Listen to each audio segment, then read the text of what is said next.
आप देख रहे हैं सुपर 50 एक्सप्रेस। मैं हूं आपके साथ सत्येंद्र भाटी। मैं हूं आपके साथ नम्रता। चलिए शुरुआत करते हैं खबरों की। ब्रिक्स समिट के दूसरे दिन प्रधानमंत्री नरेंद्र मोदी ने की चीन के राष्ट्रपति शी जिनपिंग के साथ मुलाकात। डोकलाम विवाद के बाद दोनों देशों के नेताओं के बीच रही ये पहली बैठक। इससे पहले सोमवार को पीएम मोदी ने औपचारिक रूप से ब्रिक्स देशों के राष्ट्राध्यक्षों के साथ मुलाकात की थी। चीन के शैम्यून में हो रहे 3 दिन के ब्रिक्स शिखर सम्मेलन का हुआ समापन। सम्मेलन में आज ब्रिक्स देशों के उभरते बाजार पर हुई बात। प्रधानमंत्री नरेंद्र मोदी म्यांमार की अपनी पहली द्विपक्षीय यात्रा के लिए हुए रवाना। चीन के शैम्यून में ब्रिक्स सम्मेलन में शामिल होने के बाद पीएम मोदी आज म्यांमार की राजधानी न्यायपी ताऊ पहुंचेंगे। उत्तर कश्मीर में बारामूला जिले के सोपोर शहर में सुरक्षा बलों और आतंकी संगठन हिजबुल मुजाहिदीन के सदस्यों के बीच मुठभेड़, 2 आतंकी ढेर। मारे गए आतंकियों में संगठन का एक कमांडर शामिल। जानकारी के आधार पर सुरक्षा बलों ने घेराबंदी कर सर्च ऑपरेशन किया शुरू। आज देश भर में मनाया जा रहा है शिक्षक दिवस। देश के पहले उपराष्ट्रपति एस राधाकृष्णन के जन्मदिन के रूप में मनाया जाता है आज का दिन। महाराष्ट्र में एक सहयोगी दल ने एनडीए को छोड़ने का लिया फैसला। सांसद राजू शेट्टी नील स्वाभिमानी शेतकरी संगठन ने महाराष्ट्र सरकार से औपचारिक रूप से अपना समर्थन वापस लिया। पीयूष गोयल ने सोमवार को रेल मंत्री के तौर पर पदभार संभाला। उन्होंने इस दौरान अपने पूर्ववर्ती सुरेश प्रभु की तारीफ की और उन्हें अपना मार्गदर्शक बताया। केंद्रीय मंत्री नितिन गडकरी ने भी जल संसाधन, नदी विकास एवं गंगा संरक्षण मंत्रालय का अतिरिक्त प्रभार संभाला। कहा कि तय समय सीमा के अंदर अविरल गंगा का काम होगा पूरा। भारतीय रिजर्व बैंक के नोटबंदी पर बयान। इस बारे में कोई सूचना नहीं है कि नोटबंदी से कितना काला धन खत्म हुआ। आरबीआई ने कहा कि उसे ये भी पता नहीं है कि 500 और 1000 के नोटों को बंद करने के बाद कितनी बेहिसाबी नकदी को वैलिड कैश में बदला गया। भोजपुरी फिल्मों के मशहूर अभिनेता और गायक मनोज तिवारी और रवि किशन के बाद अब पवन सिंह भी बीजेपी में शामिल। उन्होंने कहा कि वे प्रधानमंत्री मोदी के बहुत ही बड़े प्रशंसक हैं और उनकी वजह से राजनीति में आए हैं। आपको बता दें, अपनी गायकी से अलग मुकाम हासिल करने वाले पवन सिंह का गाना लगावेलू जब लिपस्टिक से अंतर्राष्ट्रीय स्तर पर वो मशहूर हुए।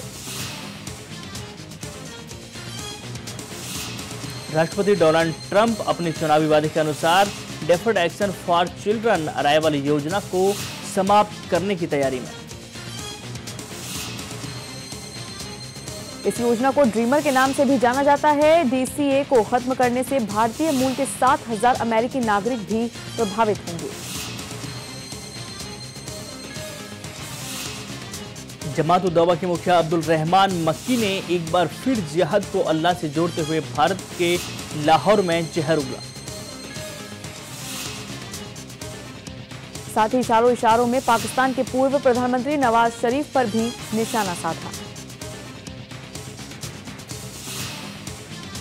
लखनऊ मार्च से मेट्रो की हुई शुरुआत। लखनऊ के ट्रांसपोर्ट नगर से चारबाग तक अब मेट्रो ट्रेन रोजाना चलेगी। मेट्रो की शुरुआत केंद्रीय गृह मंत्री राजनाथ सिंह और योगी आदित्यनाथ ने की। बेहद नई तकनीक से भरपूर इस मेट्रो सर्विस में कई खूबियां हैं। गोरखपुर के बीआरडी मेडिकल कॉलेज में बीते 48 घंटे के दौरान 24 और बच्चों की हुई मौत। इसी के साथ ही मेडिकल कॉलेज में इस साल मरने वाले बच्चों की संख्या बढ़कर 1341 हो गई है। यूपी के फर्रुखाबाद के अस्पताल में बच्चों की मौत पर विवाद बढ़ता जा रहा है। योगी सरकार ने इस मामले में स्वास्थ्य अधिकारियों पर की कार्रवाई। हालांकि योगी सरकार ने ऑक्सीजन की कमी से मौत की बात नहीं मानी। वहीं दूसरी ओर यूपी के डॉक्टर्स कार्रवाई से नाराज होकर हड़ताल पर गए। उत्तर प्रदेश विधान परिषद के उपचुनाव में यूपी के सीएम योगी आदित्यनाथ और उनके दोनों उप मुख्यमंत्री केशव प्रसाद मौर्य और दिनेश शर्मा ने विधानसभा में अपना नामांकन पत्र किया दाखिल। आज उपचुनाव के नामांकन का अंतिम दिन है। नामांकन पत्रों की जांच का काम कल होगा। नामांकन पत्र वापस लेने की अंतिम तिथि 8 सितंबर और मतदान 15 सितंबर को होगा। उसी दिन मतगणना भी होगी। दिल्ली के गाजीपुर में कचरे का ढेर ढहने को लेकर एनजीटी ने दिल्ली सरकार पूर्वी दिल्ली नगर निगम को कारण बताओ नोटिस किया जारी। पीठ ने दिल्ली सरकार से सवाल किया कि आपने अधिकरण द्वारा समय समय पर जारी किए गए आदेशों का पालन क्यों नहीं किया। पीठ ने कहा कि आप राष्ट्रीय राजधानी में लोगों को कचरे के ढेर के तले मार रहे हैं। इससे ज्यादा अपमानजनक और कुछ भी नहीं हो सकता। इस मामले की अगली सुनवाई पीठ ने 12 सितंबर को नियुक्त की है। बॉलीवुड फिल्मों शुभ मंगल सावधान और बादशाहों ने पिछले कुछ समय से बॉक्स ऑफिस पर छाए वीराने को दूर किया। दोनों फिल्मों ने अपने शुरुआती सप्ताह में अच्छा कारोबार किया है, लेकिन बादशाहों की कमाई के मामले में शुभ मंगल सावधान से काफी आगे निकल गई है। कपिल शर्मा के कॉमेडी शो में बुआ का किरदार निभाने वाली उपासना सिंह का शो से जाना कपिल के लिए एक और बड़ा झटका साबित हुआ। उपासना ने कपिल के शो से दूर होने का असली कारण बताया। कहा वे अपने किरदार से अब ऊब गई थी, इसलिए उन्होंने इस शो को छोड़ दिया। ऋतिक रोशन पर दिए गए अपने बयान के कारण मीडिया में छाई कंगना ने ऋतिक रोशन को भले ही सवालों के घेरे में खड़ा कर दिया हो, लेकिन उनकी एक्स वाइफ सुजैन ऋतिक के सपोर्ट में नजर आई।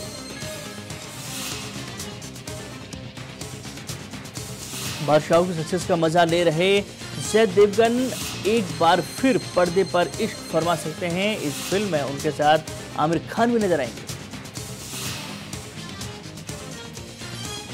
90 के दशक की हिट फिल्म इश्क में पहले भी दोनों साथ काम कर चुके हैं। चर्चा है कि इस फिल्म का सीक्वल बन सकता है। बॉलीवुड अभिनेत्री प्रियंका चोपड़ा कल शाम दिलीप कुमार का हाल जानने उनके घर पहुंची। सोशल मीडिया पर तस्वीर की शेयर। इन तस्वीरों के साथ ये भी लिखा गया कि दिलीप की तबीयत में पहले से ज्यादा सुधार है। सेंसर बोर्ड के चीफ संस्कारी पहलाज निहाल ने अब जोली 2 को करेंगे प्रेजेंट। फिल्म को बताया बेहद खास। भारतीय कप्तान विराट कोहली ने श्रीलंका के खिलाफ 5वें वनडे में शतक लगाकर ऑस्ट्रेलिया के पूर्व कप्तान रिकी पॉन्टिंग की बराबरी की। विराट कोहली ने कहा कि सचिन तेंदुलकर के 49 शतक के विश्व रिकॉर्ड के करीब भी पहुंचने के लिए उन्होंने जी तोड़ मेहनत करनी होगी।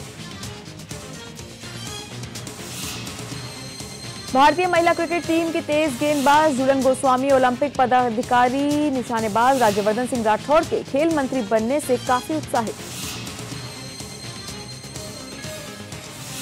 झूलन ने कहा कि राज्यवर्धन सिंह राठौड़ देश को खेलों में नई ऊंचाइयों तक ले जा सकते हैं। शिक्षक दिवस के अवसर पर भारतीय बैडमिंटन स्टार पीवी सिंधु ने अपने कोच पुलेला गोपीचंद का आभार व्यक्त किया।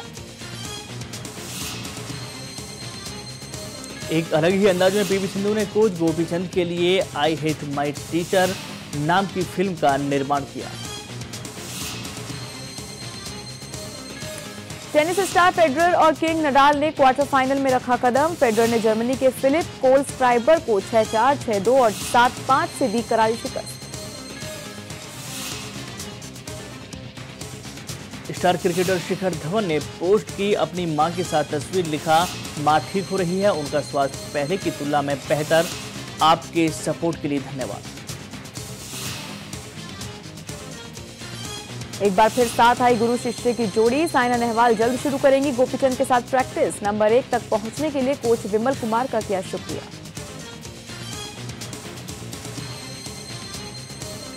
और इसी के साथ हमें दीजिए इजाजत। नमस्कार।